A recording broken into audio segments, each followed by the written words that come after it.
Hi everyone, and welcome to my channel where I talk about movies. And today I'm going to talk about a recent release from Kino just a few days ago.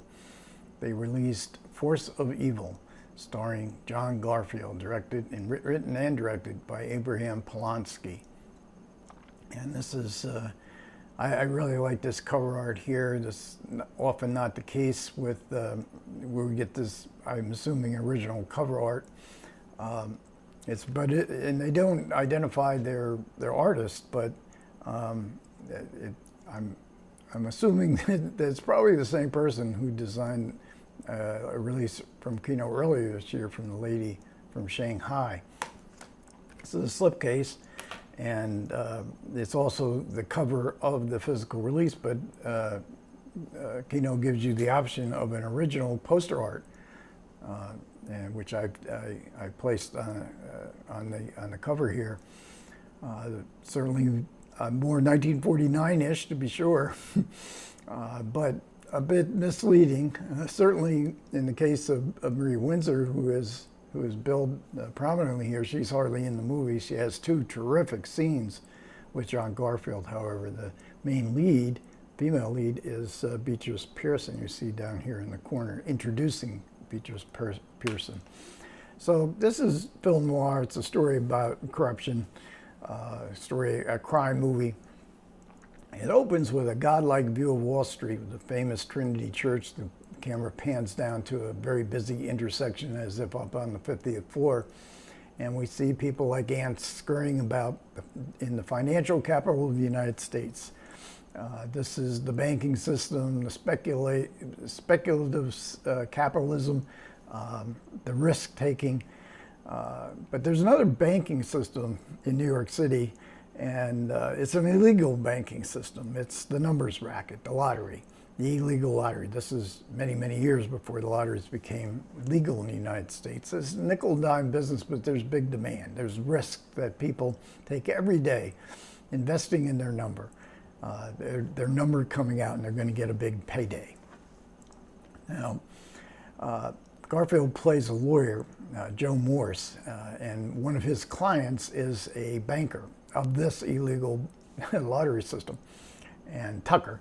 Now, he's not just a client. Joe has gone over to the dark side. Joe is not just defending Tucker, he's also engaging in criminal activities with him behind the scenes. This is Joe's law partner is a very prestigious Ivy Leaguer, and so there's a very busy law firm, but it's all being financed from Joe's the winnings that Joe gets from his association with Tucker.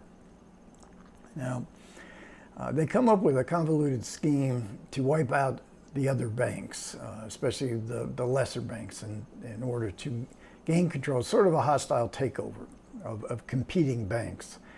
I won't try to describe what the scheme is, but it's actually based on a real, this whole story of the lottery, the numbers racket. This is from a true life story from the 1930s. Now, the fly in the ointment in this scheme is that Joe's older brother Leo is one of these bankers, these small-time bankers, who's going to be wiped out in the scheme. Joe and Leo are brothers, but they're estranged. Leo is the older brother. When they were orphaned, Leo had to put aside his own ambitions to become a lawyer in order to finance his younger brother Joe. But even though Leo is engaged in these illegal activities, he views himself as a businessman. I'm just fulfilling a need. He comes to work. He's not a gangster. Tucker is a gangster. Leo knows that Joe is Tucker's right-hand man. And Joe wants Leo to come into the fold, and Leo resists. And Leo has a sort of foster daughter, Doris. This is the Beatrice Pearson character. And she sort of represents a kind of goodness, and Joe is kind of attracted to her.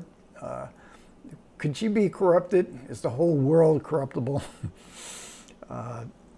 So we have Thomas Gomez playing Leo. He is fresh off. I think he just the previous year he was nominated for an Academy Award for Ride the Pink Horse. Beatrice Pearson was brand new. There's some disagreement whether she's good or not good in the film. Imogen Sarah Smith, and her commentary here, thinks that she's not very good. But she's fascinating to me. She's sort of this one-shot wonder. She only appeared in one more movie. She went back to the stage, and then she just basically disappeared. She's very frail and petite-looking. I think she holds her own with this dialogue. Imogen Sarah Smith says that she's not good. Everybody else gets right into the flow of Polonsky's very poetic dialogue.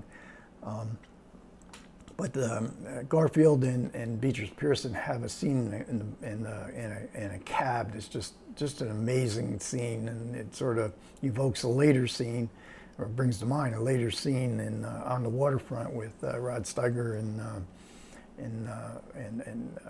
Marlon Brando. Very different kind of scene, and all this poetic language that Polonsky puts into this film. And it's very beautiful. I mean, and you could see sort of the film itself as a poem, as an allegory, a fable, a story out of the Old Testament. Cain and Abel are referenced twice in the movie. But you can also see it as a story of redemption, that people can redeem their lives from this obsession with greed and materialism. But there's differing, and I kind of see this because there's the option of being sort of born again. Polanski was a Marxist. He was a member of the Communist Party.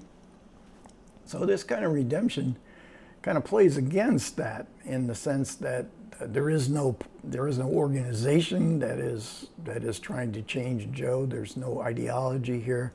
Sort of a romantic kind of Marxism.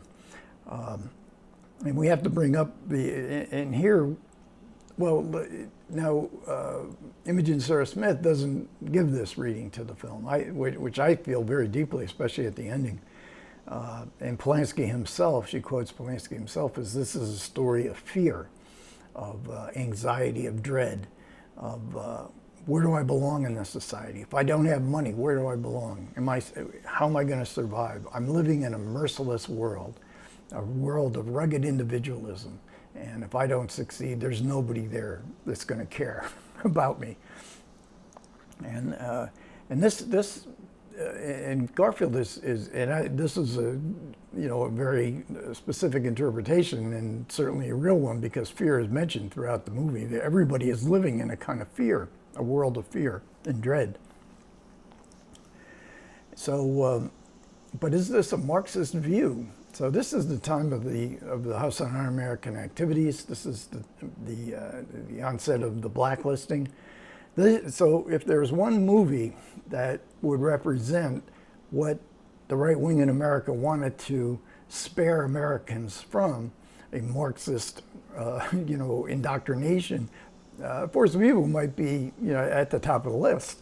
And yet, it's a crime movie, even though it is certainly critical of the capitalist world that we live in and still live in today.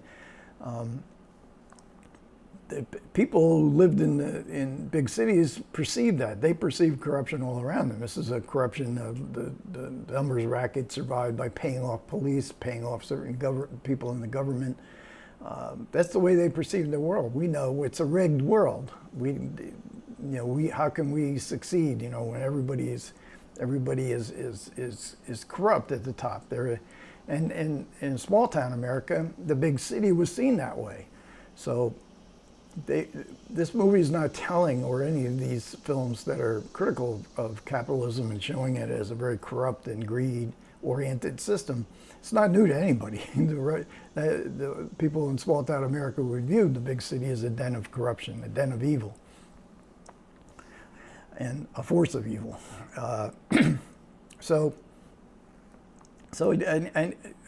This is a John Garfield production. He'd started his own production company. Body and Soul was the previous film. Robert Rossen directed. Polonsky wrote the screenplay. Garfield admired Polonsky, wanted to give him a chance at directing. And it's not a B movie. This is not a B movie. They had this was a movie, and they hoped for they hoped for a commercial success with this film. It was adopted from a novel by Ira Walford, and he was he had won a Pulitzer Prize for his war reporting, and the novel was somewhat regarded.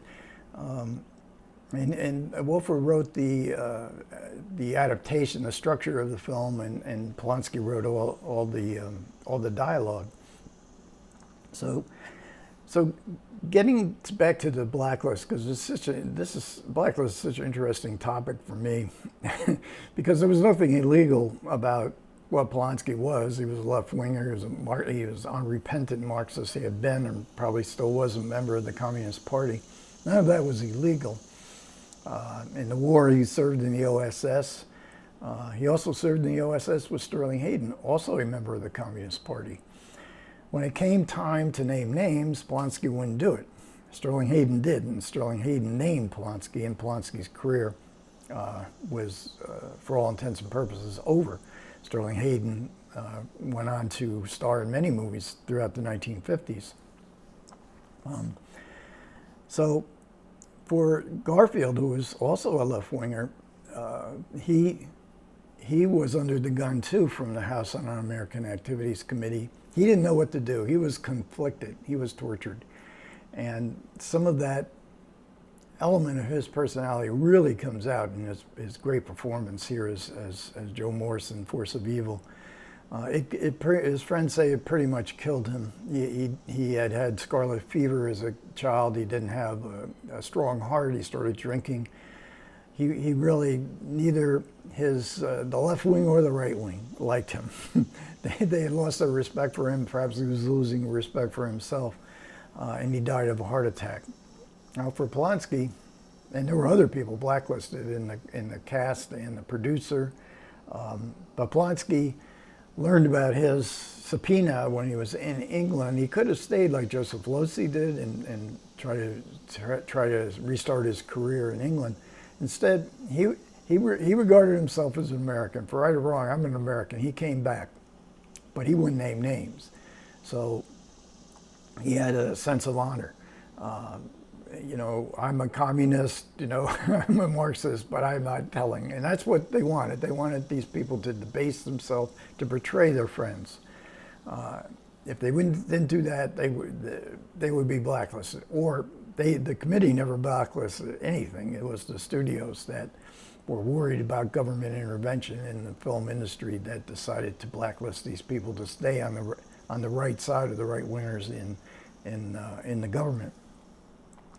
But ironically, Polonsky survived the blacklist by writing using fronts. Years later, he would never say what screenplays he actually wrote because he had promised them that that he would never divulge their name for their credits. And even though he had written the screenplay. And he also worked on television a lot. And he wrote, in fact, it's kind of ironic that this Marxist communist, he wrote 24 episodes of a television series called You Are There, which was hosted by Walter Cronkite. I used to watch it on Saturdays. It was on every Saturday. And what they did was recreate historical events in American history. And Polonsky is writing it. So Polonsky is giving, he wasn't indoctrinating America through his caustic view of capitalism in his movies, but he was giving American children their history lesson every Saturday. And then years later, he did get a credit eventually, not when the original release of Odds Against Tomorrow, which was produced by Harry Belafonte. He wrote most of the dialogue in that film. And I think his name is now on the credits. And then he wrote other screenplays. I think he wrote the screenplay for Don Siegel's Madigan. And he got a chance to direct. In 1969, I believe it was, he directed Robert Redford in Tell Them Willie Boy Is Here. And he directed one more film, The Romance of a Horse Thief. Both films I really like. I like those films a lot, but he was in bad health by that time. His doctors told him you can't direct anymore. He did work on screenplays, continued to work on screenplays. Some people think that Polonsky's directing career is one of the great tragedies of the Blacklist. Or, you know, that he showed such promise with Force of Evil. You wonder what kind of films could he have made in the ensuing 20 years, and with his career as a director totally thwarted. So this was his first directing job. This was not a B movie. This was an A movie. Body and Soul was a big success. They had hopes for this, but the studio wanted some real veterans to support Polonsky, and we get George Barnes, who did the cinematography. There's just some great scenes. This is a New York City movie. It's full of New York City exteriors, and especially there's a scene at on the George Washington Bridge that I think is a sequence you're never going to forget. But the photography here is just top rate throughout, and the music score is by David Raksin. Now, he was a jazz musician. This is one of his really, I mean, this is like experimental almost kind of score, but it just works so well with the mood of the film. So I mentioned a commentary by Imogen Sarah Smith. It's terrific, and she picks up. There's so much of it is scene specific, and we get all the info on Polonsky. I've ordered a book on Polonsky.